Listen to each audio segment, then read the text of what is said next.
मला माहिती आहे पोरी स्वयंपाकाचा लय कंटाळा येतो तुला, पण आज शॉर्टकट रेसिपी सांगते, नक्कीच करून बघ आणि चॅनलला सबस्क्राईब कर.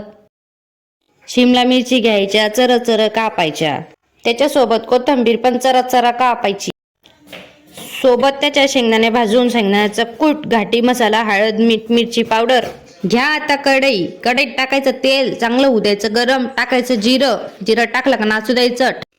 ठसा ठसा लसूण ठेचायचा आणि ठेचला लसूण का टाकायचा तेलात. घ्या शिमला मिरची टाकून इकडून तिकडून हलवा, टाका हळद, मीठ, मिरची, घाटी मसाला, अंबारी मसाला, जेवढे मसाले डब्यात द्या सगळे ओतून. खायला लागेल ना अशी भन्नाट. आता करा शेंगदाण्याचा कुट्टा, करा तो पाट्यावर नाही तर मिक्सरमध्ये, जसा तुम्हाला जमेल तसा कूट करायचा.